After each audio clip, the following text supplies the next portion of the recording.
Donald O'Connor was born Donald David Dixon. Ronald O'Connor on August 28, 1925, in Chicago, Illinois, into a vaudeville family. With parents who lived their lives on stage, it seemed inevitable that Donald would follow the same path. From an early age, he was surrounded by music, dance, and performance. But his childhood was not without pain. Several of his siblings died young, leaving him to face tragedy at an early age. Out of that hardship came a resilience and an energy that became his signature in life and on screen. By the age of 11, O'Connor had already appeared in his first film. Through the 1930s and 1940s, he became one of Universal Studios' most dependable young performers. With his quick-footed dancing, natural charm, and boyish good looks, he was perfectly suited for light musicals and comedies.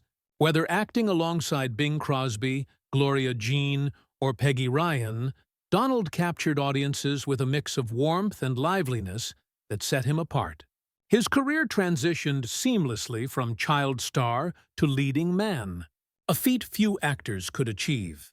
The 1950s marked the pinnacle of his career, with Singin' in the Rain in 1952 sealing his legacy. Starring opposite Gene Kelly and Debbie Reynolds, O'Connor delivered one of the most unforgettable performances in Hollywood history with the number "Make 'em Laugh." That routine demanded such athleticism and physical comedy that he had to spend days in bed afterward just to recover. Yet, the result was a scene so iconic it became a cornerstone of cinema, proving Donald O'Connor was one of Hollywood's finest entertainers. But his career extended far beyond that one masterpiece. He starred in the hugely popular Francis the Talking Mule series, showcasing his comedic skills, even though he later admitted to mixed feelings about being remembered for those films. He hosted his own variety program. The Donald O'Connor Show in the 1950s appeared on Broadway and in Las Vegas, and even won a Primetime Emmy. In 1954, he hosted the Academy Awards, further proving his versatility. For decades, whether on film, television, or stage, O'Connor brought joy to millions. His personal life, like his career, was full and complex. He married young, at just 18, to Gwendolyn Carter, with whom he had a daughter, Donna. Their marriage ended a decade later, and in 1956, Donald married actress Gloria Noble. This second marriage lasted nearly half a century, giving him 3 more children and the stability he had long sought. At their home in Thousand Oaks, California, Donald found a sense of peace and family that balanced his demanding professional life.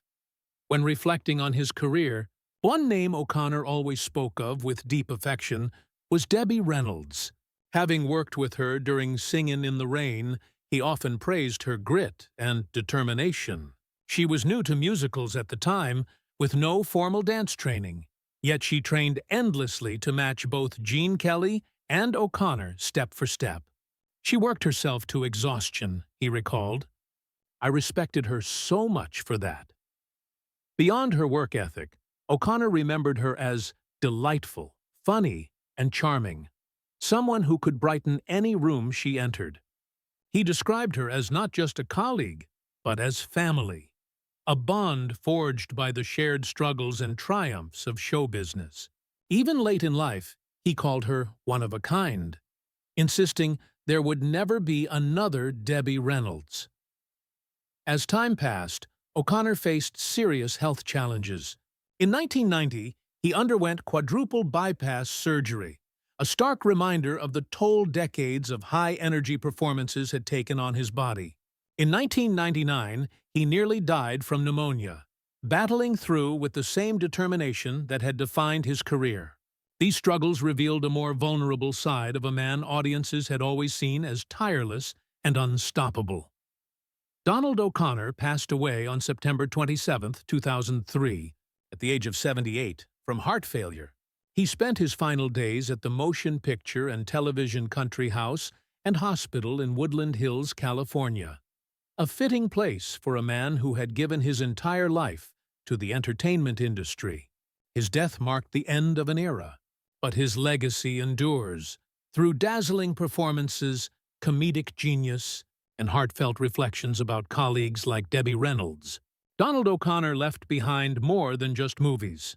He left a reminder of what Hollywood's golden age truly represented: talent, resilience, and a deep humanity that still shines through the screen. For audiences around the world, he will always be remembered as the man who could make them laugh, make them dance, and make them believe in the magic of cinema.